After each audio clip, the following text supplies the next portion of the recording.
मृत्यु एक सत्य है। एक राधे श्याम नामक युवक था। स्वभाव का बड़ा ही शांत एवं सुविचार वाला व्यक्ति था। उसका छोटा सा परिवार था जिसमें उसके माता पिता, पत्नी, दीदी सभी से वे बेहद प्रेम करते थे। इसके अलावा वो कृष्ण का भक्त था और सभी पर दया भाव रखता था। ज़रूरतमंद की सेवा करता था, किसी को दुख नहीं देता था।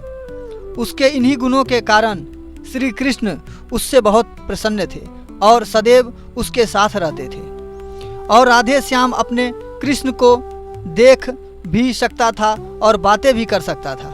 इसके बावजूद उसने कभी ईश्वर से कुछ नहीं मांगा। वह बहुत खुश रहता था क्योंकि ईश्वर हमेशा उसके साथ रहते थे, उसे मार्गदर्शन देते थे। राधे श्याम भी कृष्ण को अपने मित्र की तरह ही पुकारता था और उनसे अपने विचारों को बांटता था। एक दिन राधे श्याम के पिता की तबीयत अचानक खराब हो गई। उन्हें अस्पताल में भर्ती कराया गया। उसने सभी डॉक्टरों से हाथ जोड़े, अपने पिता को बचाने की मिन्नतें की, लेकिन सभी ने उससे कहा कि वो ज़्यादा उम्मीद नहीं दे सकते और सभी ने उसे भगवान पर भरोसा रखने को कहा। तभी राधे श्याम को कृष्ण का ख्याल आया और उसने अपने कृष्ण को पुकारा। कृष्ण दौड़े चले आए। राधे श्याम ने कहा, मित्र तुम तो भगवान हो, मेरे पिता को बचा लो। कृष्ण ने कहा, मित्र ये मेरे हाथ में नहीं है। अगर मृत्यु का समय होगा तो होना भी तय है। इस पर राधे श्याम नाराज हो गया और कृष्ण से लड़ने लगा। गुस्से में उन्हें कोसने लगा। भगवान ने भी उसे बहुत समझाया पर उसने एक ना सुनी। तब भगवान कृष्ण ने उससे कहा, मित्र मैं तुम्हारी मदद कर सकता हूँ, लेकिन इसके लिए तुम्हें एक कार्य करना होगा।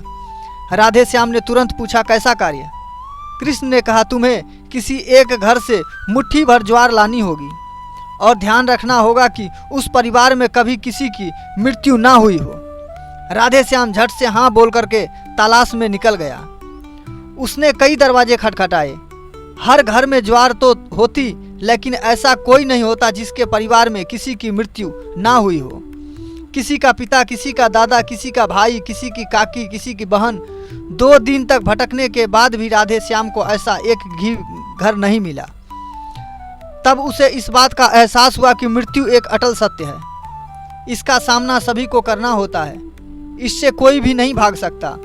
और वो अपने व्यवहार के लिए कृष्ण से क्षमा मांगता है और निर्णय लेता है कि जब तक उसके पिता जीवित है उसकी सेवा करेगा। थोड़ी दिनों बाद राधे श्याम के पिता स्वर्ग सिधार जाते हैं। उसे दुख तो होता है, लेकिन ईश्वर की दी उस सुख सीख के कारण उसका मन शांत रहता है। दोस्तों, इस प्रकार हम सभी को इस सच को स्वीकार करना चाहिए कि मृत्यु एक अटल सत्य है, उसे नकारा नहीं जा सकता। दुख होता है, लेकिन उसमें फंस जाना गलत है, क्योंकि केवल आप ही उस दुख से पीड़ित नहीं है, अपितु संपूर्ण मानव जाति उस दुख से रूबरू होती ही है। ऐसे सच को स्वीकार कर आगे बढ़ना ही जीवन है। कई बार हम अपने किसी खास के चले जाने से इतने बेबस हो जाते हैं कि सामने खड़ा जीवन और उससे जुड़े लोग हमें दिखाई नहीं पड़ते। ऐसे अंधकार से निकलना मुश्किल हो जाता है। जो मनुष्य मृत्यु के सत्य को स्वीकार कर लेता है उसका जीवन भार विहीन हो जाता है और उसे कभी कोई कष्ट तोड़ नहीं सकता। वे हर क्षेत्र में आगे बढ़ते ही चले जाते हैं। तो दोस्तों, उम्मीद करता हूं कि यह कहानी आप लोगों को प्रेरणादायक होगी और आप लोग मेरे चैनल को सब्सक्राइब और लाइक करेंगे।